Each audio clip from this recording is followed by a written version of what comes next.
कनखजूरा एक तरह का कीड़ा होता है जो बारिश के मौसम में अधिकतर घरों में निकलता है, लेकिन कई घरों में ये किसी भी मौसम में निकल आते हैं।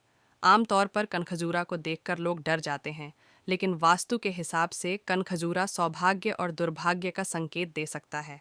बता दें कि कनखजूरा को राहु का प्रतीक माना जाता है, इसलिए अगर घर में कभी निकले तो इसे मारे नहीं, बल्कि घर के बाहर फेंक आएं, क्योंकि कनखजूरा को मारने से कुंडली में राहु की स्थिति कमजोर हो जाती है। जानिए घर में किस तरह से कनखजूरा दिखने शुभ या अशुभ है। घर पर कई तरह के कीट पतंगे देखने को मिलते हैं। खासकर सीलन वाली जगहों पर तरह तरह के कीट पतंगे पाए जाते हैं। कई कीड़ों में एक है कनखजूरा, जो कि आमतौर पर बारिश के मौसम में या फिर सीलन वाली जगह पर देखने को मिलते हैं। इसे सतपाल भी कहा जाता है। यह भूरे, काले या लाल रंगों का होता है और देखने में काफ़ी डरावना होता है। यही कारण है कि घर पर इस कीड़े को देखते ही लोग डर जाते हैं। लेकिन कभी कभी कनखजूरा का घर पर दिखना सौभाग्य का संकेत माना जाता है। वास्तुशास्त्र में कनखजूरा के बारे में बताया गया है। वास्तुशास्त्र के अनुसार कनखजूरा को राहु का प्रतीक माना गया है। इससे घर पर सौभाग्य और दुर्भाग्य दोनों ही आ सकते हैं। यह इस बात पर निर्भर करता है कि यह कीड़ा घर के किस अवस्था या फिर स्थान पर पाया गया है। जानते हैं घर के किस स्थान पर कनखजूरा का दिखना देता है। सौभाग्य का संकेत। कनखजूरा यदि पूजा घर में दिखे तो यह बहुत ही शुभ संकेत माना जाता है। यह इस बात का संकेत है कि आप पर मां लक्ष्मी की कृपा बरसने वाली है और धन संबंधी जुड्ढे सभी समस्याएं खत्म होने वाली हैं। घर पर कनखजूरा दिखे और वह पल भर में ही गायब हो जाए तो इसे भी बहुत अच्छा संकेत माना जाता है। यह इस बात का संकेत है कि आपका कोई ज़रूरी काम बनने वाला है। ज्योतिष में कनखजूरा को राहु ग्रह का प्रतीक माना गया है, इसलिए यदि आपको कनखजूरा घर से बाहर की ओर जाता दिखे तो यह भी सौभाग्य का संकेत माना जाता है। इसका अर्थ यह होता है कि घर की सभी परेशानियों का अंत होने वाला है, क्योंकि घर से बाहर जाता हुआ कनखजूरा अपने साथ सभी परेशानियों को भी ले जाता है। घर पर मरा हुआ कनखजूरा दिखना भी शुभ होता है, लेकिन कभी भी कनखूजा को खुद नहीं मारना चाहिए। यदि घर पर पहले ही स्वाभाविक रूप से मरा हुआ कनखूजा दिखे तो यह शुभता का संकेत है। इसका अर्थ यह है कि आपके घर पर कोई बड़ी विपदा आने वाली थी, जो कि टल गई है। कनखजूरा का घर पर दिखना भले ही सौभाग्य और शुभता का संकेत हो, लेकिन कभी कभी यह अशुभ भी होता है। अगर आपको घर के फर्श पर रेंगता हुआ कनखजूरा दिखे या फिर रसोई घर, शौचालय, मुख्य द्वार और सीढ़ियों पर कनखजूरा रेंगता हुआ नजर आए तो यह बहुत ही खतरनाक होता है। साथ है आपको बता दें कि जितने भी जीव जंतु होते हैं सभी कोई ना कोई संकेत जरूर देता देता है। इसलिए भगवान से सभी को किसी न किसी देवता या देवी का वाहन या रूप बनाया है। तो ऐसे में कनखजूरे का घर में आना कई मायनों में अच्छा भी रहता है और बहुत बार ये खतरनाक भी साबित हो जाता है। आपके घर के अंदर या बाहर ततैये का छत्ता होना वास्तव में एक अप्रिय स्थिति होती है। विशेष रूप से अगर आपके घर में ततैया के डंक से छोटे बच्चे या घर के किसी सदस्य को एलर्जी हो। इसके अलावा ततैया के डंक से डर कर आप भी अपने बगीचे के चारों ओर लगातार इन धारीदार पंखों वाले प्राणी की ओर गुनगुनाहट, भिन भिनाहट और इनके बार बार आने जाने को सहन करते रहते हैं। परंतु अब चिंता न करें, यहाँ कई ऐसे प्रभावी उपाय दिए गए हैं जिनके द्वारा आप ततैया को मारकर उनके छत्ते को हटा सकते हैं और अगले साल इनके वापस आने को भी रोक सकते हैं। ज्योतिषीय दृष्टिकोण से ततैया का काटना अशुभ माना जाता है। वैज्ञानिक दृष्टिकोण से ततैया का काटना अशुभ है। ततैया के डंक में एक जहरीला पदार्थ होता है जो शरीर में जाने पर दर्द, सूजन, खुजली और लालिमा जैसी समस्याएं पैदा कर सकता है। मधुमक्खी ततैया वर्ग का एक उदाहरण है। इसके अलावा ततैया के डंक से एलर्जी भी हो सकती है, जो गंभीर मामलों में जानलेवा भी हो सकती है। आध्यात्मिक दृष्टिकोण से ततैया का काटना शुभ भी हो सकता है। ततैया को एक शक्तिशाली प्रतीक माना जाता है।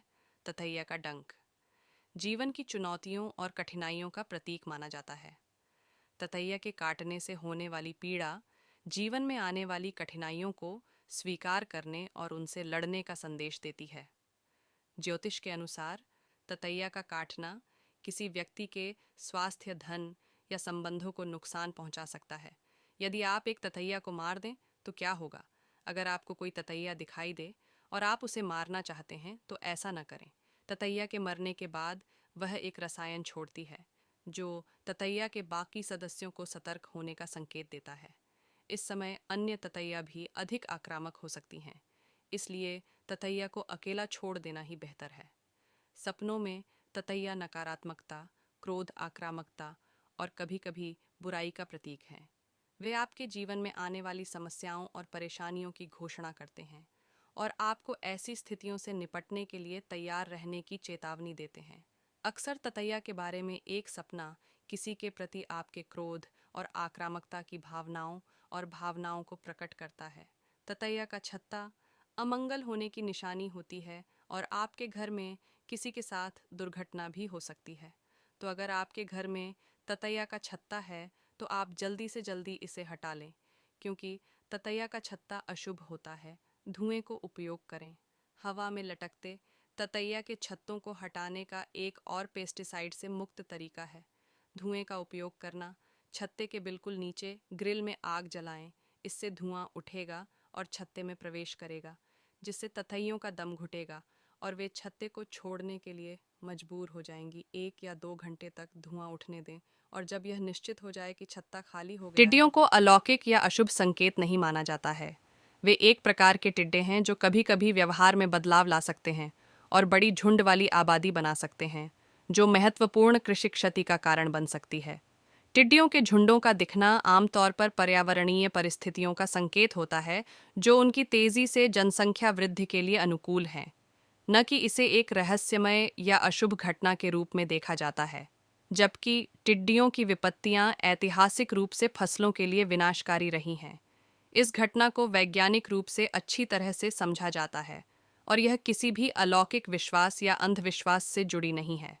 प्रत्येक आपदा पहले के कुछ निशान अवश्य होता है, जैसे टिड्डियां खेतों और पेड़ों को नष्ट कर देती हैं, इसलिए अकाल पड़ता है। टिड्डियों के आने से अकाल की संभावना रहती है, क्योंकि वह फसलों को नष्ट कर देती है। हर विपदा के आने से पहले उसके कुछ संकेत अवश्य होते हैं। यदि टिड्डा घर में घुस आए तो विशेष आगंतुक के आने का सूचक है। सोनपंखी के घर में आने से विशेष सम्मान प्राप्त होता है और मेंढक के घर में कूदने से धनागमन होता है। इस प्रकार प्रकृति की सौभाग्य की जानकारी देने की अपनी भाषा है, जिसे समझकर आने वाले शुभाशुभ घटनाक्रम को जाना जाता है। में इसे शकुन शास्त्र के नाम से जाना जाता है। ऐसा माना जाता है कि कोई भी शकुन आने वाले बुरे समय की भविष्यवाणी करता है। एक टिड्डा तो घास फसल खाने वाला कीट है। कुछ विशेष परिस्थितियों में जलवायु तथा फसल के संदर्भ में वे ऐसी विपत्तियां उत्पन्न कर सकते हैं जो फसलों को नष्ट कर सकती हैं। लेकिन वे स्थानीय जानवर हैं जो हमेशा झुंड में रहने के लिए आदर्श परिस्थितियों की तलाश में रहते हैं।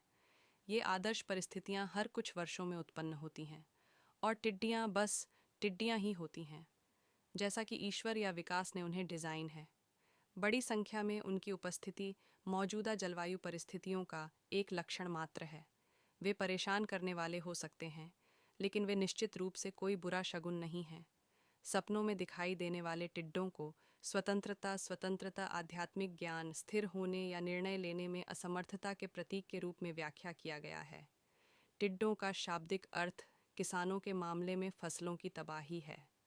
गैर किसानों के लिए लाक्षणिक रूप से दुष्ट पुरुष और महिला और जिप्सी द्वारा अपव्यय, दुर्भाग्य और क्षणिक खुशी।